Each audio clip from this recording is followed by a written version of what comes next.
Let's get the Trump administration response from Treasury Secretary Steven Mnuchin. Secretary Mnuchin, you agreed that the meetings were constructive yesterday. Your reaction to what you just heard Pelosi say, and are you any closer to an actual deal? It sure doesn't sound like it. Well, first, let me just say I was surprised that the speaker said we don't agree on the need to kill the virus. We absolutely agree on the need to kill the virus. And let me just say, the president acted very aggressively when this virus first came from China to shut down all travel. And since then, we have aggressively funded over 7 different vaccines into production. We're very optimistic that we will have results out of these vaccines, and we'll have a vaccine available by the end of the year. So we absolutely agree on the need to kill this. And let me also just say, the president's very concerned about the expiration of the unemployment insurance. We proposed a 1-week extension at $600 so that while we negotiate a longer-term solution, at least all those people don't lose their money. And I'm surprised that the Democrats won't agree to that. They are insistent on having this as part of a larger deal. I just want to say I'm not sure the president shut down all travel at that point, but let's move on. Democrats passed their plan to extend those benefits through January more than 2 months ago. Why did Republicans wait so long to start negotiating? Well, at the time, let me just say, we had enormous bipartisan support on the last 2 deals, passed 96-0 and 100-0. And as a result of that, we've authorized over $3 trillion into the U.S. economy. This has never been done in the history of time. We had put about a half of that into the economy. We wanted to wait and see how the money was going to work, and we have to balance. There's obviously a need to support workers, to support the economy. People who, through no fault of their own, are shut down because of this terrible disease. On the other hand, we have to be careful about not piling on enormous amounts of debt for future generations. So the president's determined to spend what we need to spend, and we're acting very quickly now. The president has been highly critical of the Democrats, saying this on Friday. I think the Democrats don't care about the people of our country. I really don't. I told my people, the Democrats do not care about the people of our country. They don't want to do what you should be doing for the people of our country, whether it's unemployment or anything else.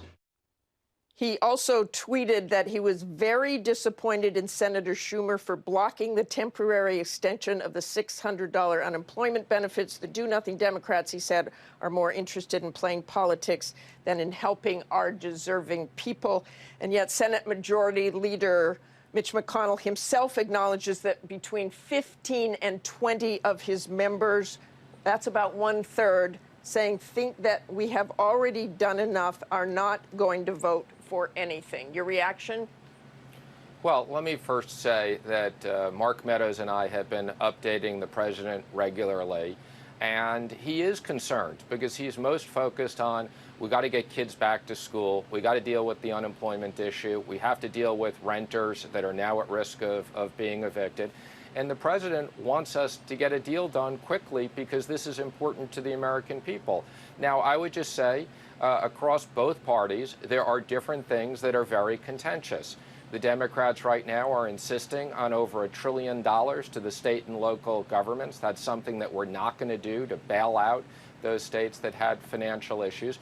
But there's definitely areas of agreement. Things like the PPP, I think there's enormous bipartisan support. Things about checks in the mail, I think there's enormous bipartisan results. So Mark Meadows and I will be back there every day until we reach an agreement.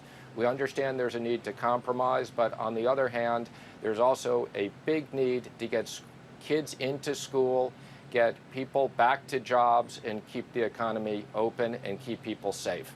You know, Speaker Pelosi said the Republican offer was $200, not the $600 people have been receiving. That's a huge cut for people with mortgages and rent payments and trying to feed their families. Well, there was a $600 offer for 1 week. I'm not going to make public comments, but Mark Meadows and I have made 3 or 4 different offers that deal with the enhanced unemployment. I think, as you said, Steny Hoyer and others understand that unemployment is supposed to be wage replacement, so it should be tied to some percentage of wages. The fact that we had a flat number was only an issue of an emergency where we had 30-year-old computer systems. So I think on the concept, we absolutely agree on enhanced unemployment. We want to fix the issue where in some cases people are overpaid, and we want to make sure there's the right incentives. But again, let me just emphasize, we put on the table a proposal. Let's extend it for 1 week at the same rate while we negotiate so we don't hurt the American public. So you do think it is a disincentive to find a job if you have that extra $600? There's no question in certain cases where we're paying people more to work, stay home than to work, that's created issues in the entire economy. But let me just say, you have to look at all these things. I want to interrupt you there for just 1 second.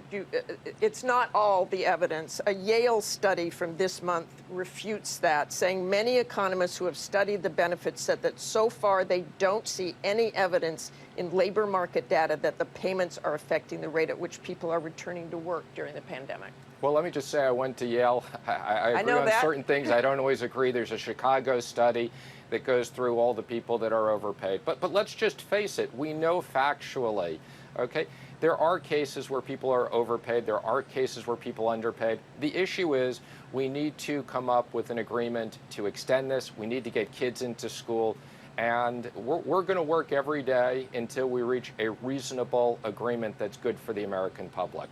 The GDP saw its largest contraction in modern history this week, wiping out the past 5 years of economic growth. What do you think our economy will look like in the coming months and after the pandemic hopefully is over? I see all these boarded up buildings, people unemployed. Just give us a vision of what you think it will look like. Well, let me just say this virus has devastated our economy, and it's no fault of individuals. This virus came from China. They should have been more forthright early on.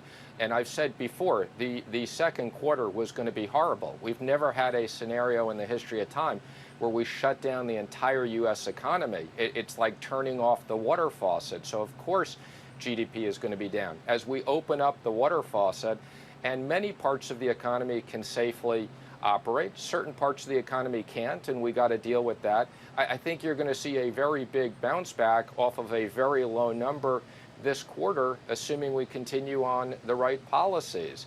But we have a lot of work to do, and we all agree we got to kill this virus, and we couldn't be more pleased with the scientific improvements that we're making on testing, that we're making on the vaccine. And I think when we have a vaccine and life gets back to normal, you're going to see a great economy again next year. And we have just a few seconds here, but I want to ask you about TikTok. The president says he plans to ban the Chinese video application through executive order. Is that something you recommended?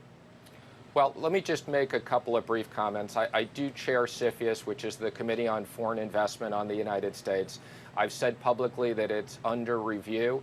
I will say publicly that the entire committee agrees that TikTok cannot stay in the current format because it risks sending back information on 100 million Americans. I've spoken to Senators Cotton and Rubio. I spoke to the Speaker and Senator Schumer. We all agree there has to be a change. The president can either force a sale or the president can block the app using IEPA, and I'm not going to comment on my specific discussions with the president, but everybody agrees it can't exist as it does. Okay, thanks so much for joining us this morning, Mr. Secretary. Hi, everyone. George Stephanopoulos here. Thanks for checking out the ABC News YouTube channel. If you'd like to get more videos, show highlights, and watch live event coverage, click on the right over here to subscribe to our channel. And don't forget to download the ABC News app for breaking news alerts. Thanks for watching.